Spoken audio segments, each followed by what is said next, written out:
mga kapatid, nandito na naman po si Malo de los Santos para po magbigay na po ng reaction po dito sa mga nangyayari. Ngayon po, unti-unti ko pong ilalabas ang kontra dito sa dalawa, no? At ito nga po ay uunahin natin. Matagal ko na to, 3 weeks na gusto ko pong ilabas. Kaya lang po ay isinaalang-alang ko muna po yung katahimikan ng community. Ngayon po na marami pong lumalabas na issue about po dito sa dalawa. Ngayon, unti-unti ko po itong ilalabas dahil ito po ay sa mga comments ng upload ko na talagang hindi ko po talaga maatim kung bakit po sila nagagalit dito sa dalawa. Yung sabihin na natin ng mga one-sided, galit kay Dodong. Yung naman, galit kay Langgap. Alam niyo po mga kapatid, dito po talaga nagsimula ang kaguluhan ng community, ng Rochelle community.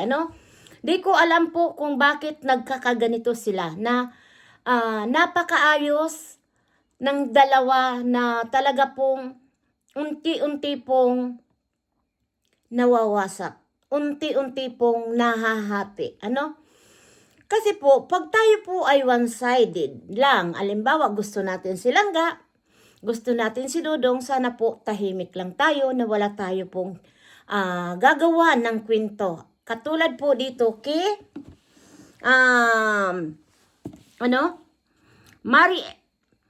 Marie Ann Bales. Ayan po Nandiyan po. Babasahin ko lang po bago tayo mag-start po mga kapatid. Malo, mga walang utang na loob yan. Si Ruel, kunwari lang yan mabait. Pero, one-sided na maitim ang budhi. Basher, basahin mo nyo mabuti, not basher. Hindi daw siya po baser. Magsasabi lang sariin opinion, sariling opinion. Ayan po. Minsan po kasi po mali-mali ang pag-type. Kaya nga ang tanong ko naman dito po kay Dodong sa thumbnail ko, Dodong, kilala niyo ba itong babae na to? At ginawaan ko nga po ng reaction dahil ang tanong ko po dito sa babae na to, nagtatanong lang po, bakit po ganyan ang comment mo, ma'am, sa reaction ko? Mayroon ka bang problema kay Ruel of Malalag? Ayan po, napakalinaw po dyan ang, yan po si nanay na nag-comment po sa aking reaction. Ngayon po mga kapatid, sa kaguluhan ngayon, issue ngayon, hindi ko po maintindihan kung bakit po tayo ang gumagawa ng kaguluhan sa loob ng community ng Maglangga. Rochelle community.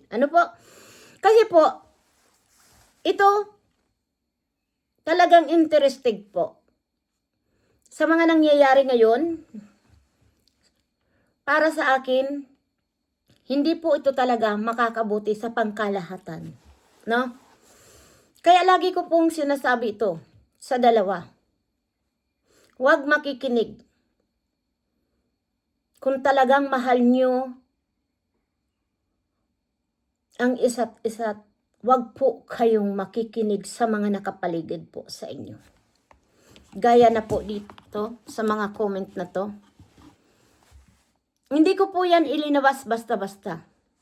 Dahil gusto ko po yung matahimik. Ang dami.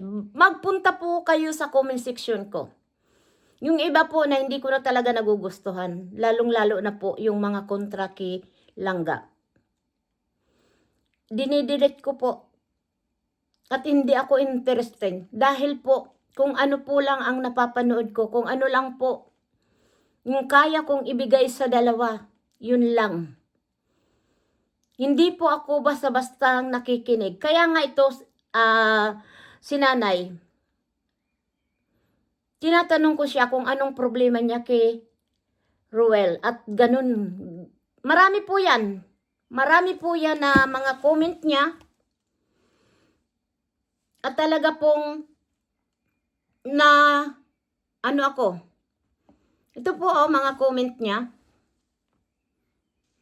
na naka-screen. At saka ito po ay siguro po ito ay magkakasama nila Jeff Hardy. Dahil ito po ang comment ni Jeff Hardy. Pero naano ko na po yan. Na reaksyonan ko na. At ito naman po, ang dami po. Jeff Hardy. Ang dami po, yan ay nakaano. Pero, hindi ko na po yan binigyan ng pansin. Dahil na-reactionan ko na po yan. Dahil kung ano po yung mga sinasabi nila, yan po ay talagang nakakalungkot po. Bilang isa pong nagcha-charity po, kagaya po ni Ruel of Malalag, na charity lang po talaga siya nakapokus. Ano po? Kaya po dapat po tayo ay maging maingat sa mga i-comment natin po. Bawat may upload po ako, hindi po nawawala si Jeff Hardy at ito pong si nanay. Di ko alam po kung iisa lang po ito. Di ko alam, kaya tinatanong ko kay Dudong kung kilala niya tong babaeng ito. Ano? At nakakalungkot lang po sa mga nangyayari ngayon na mga one-sided na kontra kay Dudong, kontra kay Langga, na kung ano-ano ang ibinibintang po kay Langga. Kaya daw si Langga ay nagkaganyan dahil mayroon ng manliligaw. At mayroon sponsor na talagang big time sponsor na talagang pinaghihiwalay ang dalawa. Ano po? Nakakalungkot po. Nakakalungkot isipin na yung binuo natin, yung minahal natin, na nagkatotoong sila na nga, pero pilit inihiwalay. Bakit po? Anong dahilan kung bakit po nagkaganito? No? Kasi, ang saya po panuorin ng dalawa. Nung nagpunta sila sa Singapore, pagbalik may issue. Bakit po? Ganon. Natural po ako, iniisip ko na natural sa social media na may mga issue. Pero yung pati buhay na personal na buhay, kailangan po natin pagpiestahan po dito sa social media. Nakakahiya po. No? Nakakahiya po na tayo po ang dahilan kung bakit po sila nagkaganyan. Hindi natin pari-parihas alam, mga kapatid. Pero ang tanging alam ko, ang mga kagaya po nito na gumagawa ng isyu, lalong-lalo na po kay Dudong. Basahin niyo pong mabuti. At kilalahanin niyong mabuti kung sino po ito. Mayroon pa. Unti-unti ko kayong ilalabas ang mga comments nyo sa aking upload. Uunti-untiin ko to ilalabas. Laban kay Ruel of Malalag, laban kay Langga. Wala akong pakialam. Ang pinakikialaman ko lang dito, yung kabutihan ng dalawa. Na huwag tayong maninira kung wala naman tayong ebidensya. No? Ngayon, nanay, siguro na ma'am, mas nakakatanda ka. Sana yung mabuti lang po ang sasabihin mo at yung totoo. Ilabas mo kung may ebidensya ka. Bakit nasabi mong may utang na loob sa'yo si Dodong. Kasi walang utang na loob daw po eh. Di ba? Malu, mga walang utang na loob yan. Si Ruel, kunwari lang, yan ay mabait. Alam mo, nanay, sa totoo lang, kilala ko si Ruel of Malalag noon pa. Noon pa na wala pa si Langga sa piling niya. Wala pang Rochelle community. Kilala ko na po si Dodong. Di ba po? Bakit mo sasabihin sa akin na walang utang na loob si Ruel, kunwari lang yan mabait? Bakit mo sasabi na nagkukunwaring mabait si Ruel of Malalag? Ano po? Ako matagal ko nang kilala po sila. Dahil nung pumapasok ako po dito sa social media, 2020, until now po, nakasuporta po ako kay Ruel of Malalag. At nakakausap ko din po si Ruel of Malalag. Dahil ako po ay tumutulong po. Nagsusuporta sa kanila. No? Kasi ako more po ako sa charity. More charity po ako. Hindi po ako yung nagpapabida-bida. At hindi po ako, alam niyo kung paano ako nagsimula po dyan, mag-reaction sa Maglangga. Dahil nakita ko yung chemistry nilang dalawa. At noon nga, sinisiraan yung dalawa. Sino po ang nagtatanggol sa dalawa?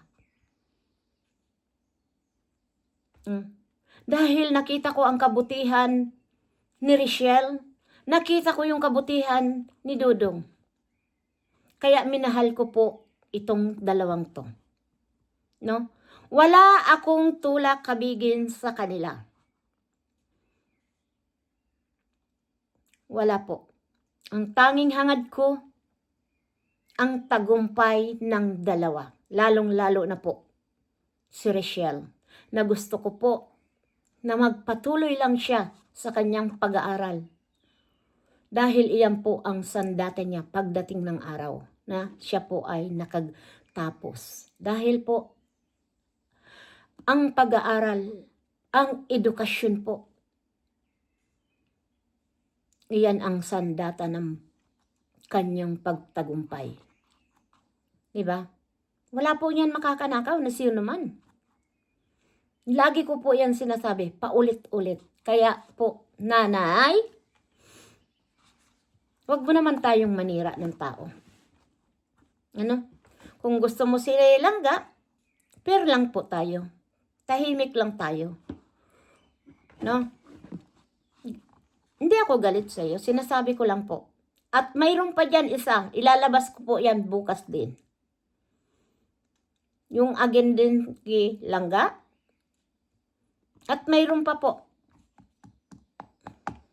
No? Kaya sana naman po matuto tayong rumispeto sa kanila.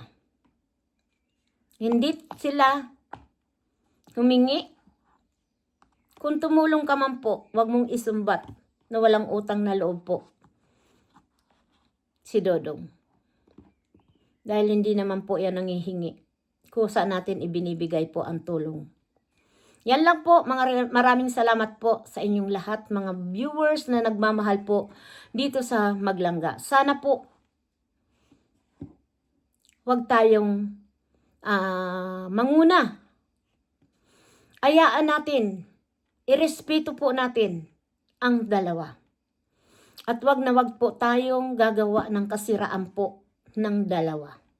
Maging fair lang tayo. Tahimik. Kaya, please lang po, nakikiusap po ako sa mga viewers na nagmamahal po talaga dito sa dalawa. Tahimik lang tayo. Hayaan natin na sila mismo ang gumamot sa sarili-sarili nila. At hindi natin alam talaga po kung ano po talaga ang katotohanan. Diba? Kaya hanggang dito na lang mga viewers, mga Rochelle community, at sana po hindi tayo maghiwa-hiwalay. One-sided man po o may kanya-kanya tayong sinusuportahan, Ruel o Pulalag din ang sinusuportahan natin o Rochelle Morales, magkaisa lang tayo sa katahimikan. Di ba? Hanggang dito na lang po, mga kapatid. Sana po, please, nakikiusap po ako. Maraming salamat at patuloy tayong sumuporta po. Ruel of Malalak, Rochelle Morales, at igit sa lahat po ang mga ating Ruboy, suportahan po natin dahil po sila po ay talagang tumutulong. At dito po sa Maglangga, kayo lang po ang makaka-solve ng problema niyo. Hindi po kami. Kayo lang dalawa. Pangalagaan ang ingatan, ang pagmamahalan ninyo. Yun lang ang laging sasabihin ni Malo de los Santos para sa inyong dalawa. Always happy, love lang. Padayon nga daw po. Maraming salamat po. Huwag tayong makikialam. Thank you so much. Paalam. Bye-bye, nanay.